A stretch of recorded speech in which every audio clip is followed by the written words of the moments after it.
Let's maybe take a deeper dive into the fact of that there are some significant absences, right? So maybe let's take a look as we're talking a little bit about Catarina Macario, some of the biggest absences that are on this January camp roster. So it initially was a 25-26 player roster going into this January camp. Maybe compared to other January camp rosters in the past, perhaps a smaller one, right? In terms of the number of players, talking a little bit about the absence of Catarina Macario, speaking a little bit about Vlatko Andonovski and how she was meant to be a part of this roster, but due to conversations with Sonia Bonpastor and the current games, the important games coming up with Lyon, that those are the matches that are going to benefit her the most at this time.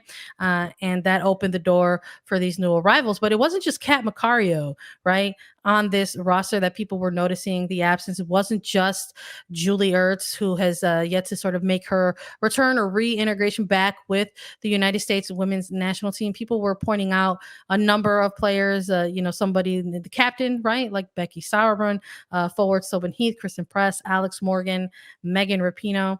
But also we're talking a lot about how we're seeing this connection from those small windows, international windows in September, October, where we started to see some of these younger players come into camps, but also that Australia friendlies to close out the calendar year in November, seeing so many of those players come in as well. But one of those players, or a couple of those players that weren't on this roster, is Jane Campbell, goalkeeper from the Houston Dash, and Bethany Balser, the forward out of Oil Reigns. So I think maybe those are also some players that are kind of considered a big absent, not just the more experienced veteran players, because it sort of sounds like those conversations that have been happening between Vlatko Andonovski and the more experienced players all sort of echo the similar sentiment, right?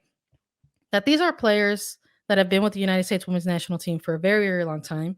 These are players that the coaching staff knows who they are and what they bring, right, to the team. And in moments like this, in a January camp, the very first bit of action in the year, or even something like November, the very last action of the year, these were opportunities that the coaching staff wanted to utilize and sort of extend to players who maybe aren't normally involved throughout the duration of the U.S. women's national team calendar. So by not having somebody like an Ertz in play, not having somebody like a Christen Press, Alex Morgan, Megan Rapinoe, he emphasized that it isn't necessarily that they're not a part of the picture or part of the future plans, but that he does want to emphasize the opportunity at this moment for the potential next wave of players coming in. But when you're looking at some of the other players, right? Mention Campbell, mention Balser, right? These are some of those younger players that he had as part of the roster in Australia, and they're not part of this January camp going into the 2022 season here. I think you have to look at a player like Jane Campbell, goalkeeper, who went to Tokyo and had experience there.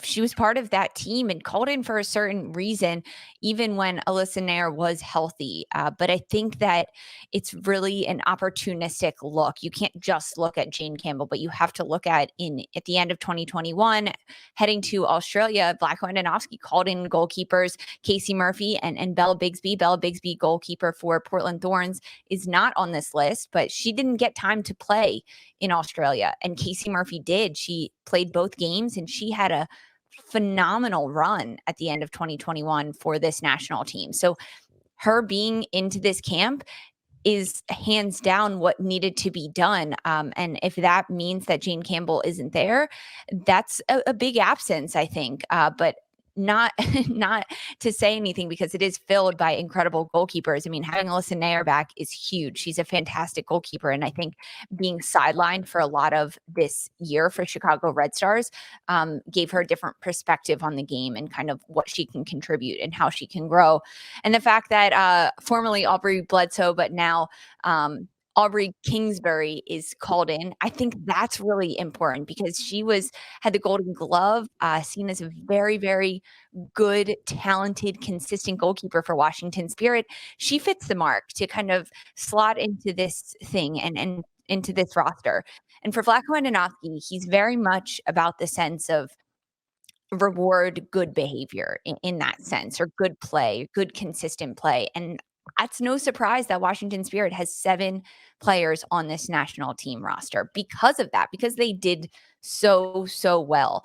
A few other players that kind of stand out on this list, at least for me, besides the big superstars. I mean, this is a big superstar. Defender Becky Sauerbraun. She is not called into this list. She was called into Australia at the end of 2021.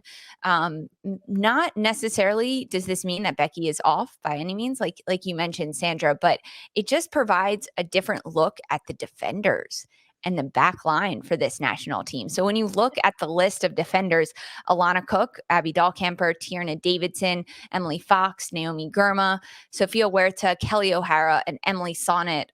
Kelly O'Hara, a huge veteran that is back on this roster, and she's made it very clear that she's not going anywhere if it's up to her.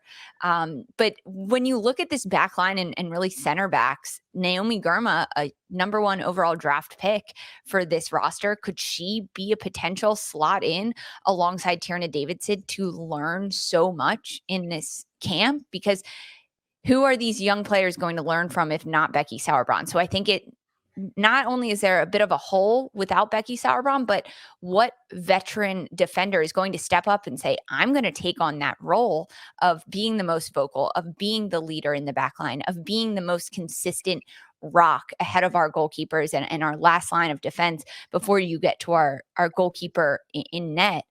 Who is that going to be? Is it going to be Abby Dahlkemper or Tierna Davidson, Emily Sonnet? I'm not sure. And I think maybe that's what Vlatko Andonovski is looking at. He's saying without someone who is a solid rock star in the back like Sauerbraun, who can step up and take on that role. But definitely a number of absences that stood out right from the get-go. And I'm glad we're chit-chatting about them because they need to be addressed. And we'll see how the future of this team looks, moving forward. There was a lot of that, like in the when this was announced and released. I think that was one of the things that maybe stood out, were some of the absence. A lot of people look at that first, maybe who the absences are versus who actually got called in, and that was part of some of the questions that Andonovski had to field during that media availability. And I'm with you on that, though. I really do think that it's a scenario that he welcomes and the coaching staff welcomes. And he talked a little bit about Sauerbraun, and again, all those conversations that he's having with these veterans, and alluded to the fact that Sauerbraun was one of the players that had a medical procedure during the off season, so that it was in her best interest to continue to sort of, recover from that. But in not having her or including her in this January camp, that's probably something that they're going to be looking at as the coaching staff. Like, who is going to sort of take the reins of that backline? Who's going to, sort of stick out a little bit more in terms of the leadership, right? Along those lines, because to be that sort of kind of vocal organizational type of center back, I'm not too sure who's going to be tabbed, right, or tasked with that sort of role. But it's always going to be noticeable, right, when the captain's not on the roster. Yeah. But in terms of like the opposite of that, like not so much the biggest absences, but